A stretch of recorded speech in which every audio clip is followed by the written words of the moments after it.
Next, from the figure shown, determine the bearing of B from point O. And then, okay, so bearing lang. So binigyan tayo ng bearing nito, 45 degrees. That is OA. And then may binigay din na angle dito, 160 degrees. Okay? So to calculate, yung bearing ng B from O, so ibig sabihin, ang hinahanap natin dyan, ito ha, ito. Okay? Kasi sabi niya from O eh. That's important. Kasi pagka from B, magkaiba yun. Iba yung magiging direction nun, no? So yun yung hinahanap natin. So siguro tawagin na lang natin ito na theta.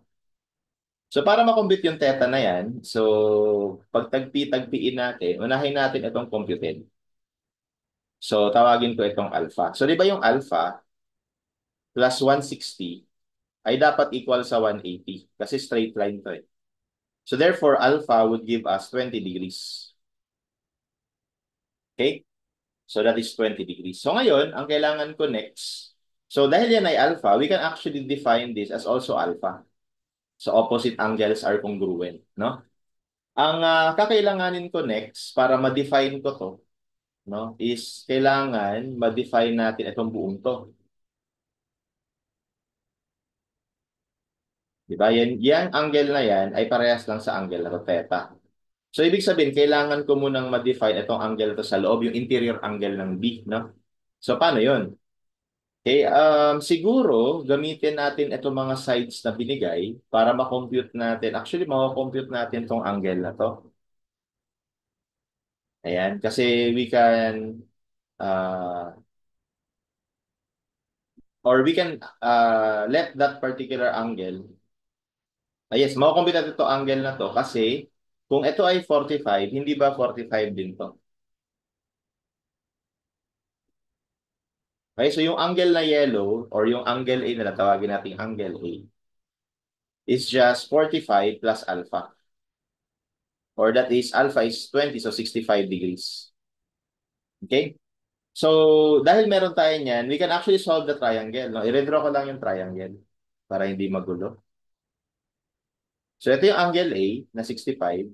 Ito ay 45 meters. Ito ay 40 meters. Sorry, 25 meters pala yun. Ito ay 25 meters, tapos ito ay 40 meters. So, we can solve this side, no? Yung side OB. Okay? So, kasi kailangan ko to eh. Kailangan ko makuha yan para ma-define ko yung theta. Okay? So, para makuha yun, kunin muna natin itong side na to, tapos mamaya mag-sine law tayo. Cosine law muna. So, using cosine law, okay, so OB squared ay equal sa 25 squared plus 40 squared minus 2 times 40 times 25 cosine of 65. And from here, we can calculate for OB.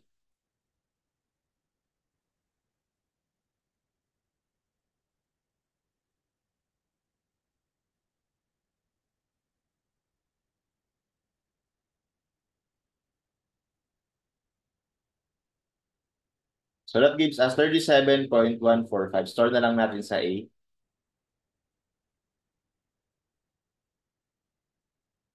Okay? And then, since meron na tayo nito,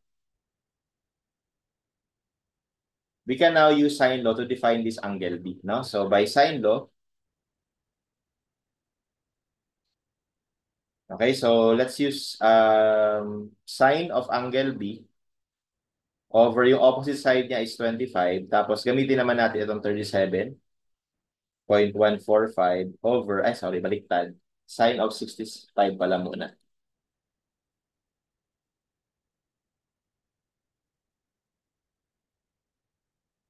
37.145. So therefore, our angle B would be, so 25 sine 65 over 37. So that's, okay, tapos arc sine answer. So 37.59. Okay, so that is angle B. So now that we have angle B, now we can now define we can now define angle theta. So using this as our reference, no, ito yung angle B, di ba? So di ba yung angle theta ay equal lang sa angle B plus alpha. So therefore, theta is angle B plus alpha. And that is, ang alpha ay 20, so 20 plus 37, so 57.59 degrees. And based on the direction in the figure, lumalabas ito ay from south to east, no? South to east. So therefore, yung bearing natin, OB, is equal to, from south, 57 degrees, 59, or 57.59 degrees, papuntang east. Okay? And that's our answer. So may discrepancy lang dito, pero okay na yan, 57.55. So baka nag-round off lang yan. Ako kasi hindi ako nag-round off during my computation. No? Nakastore ito sa calculator. Okay? And that's how we solve this problem.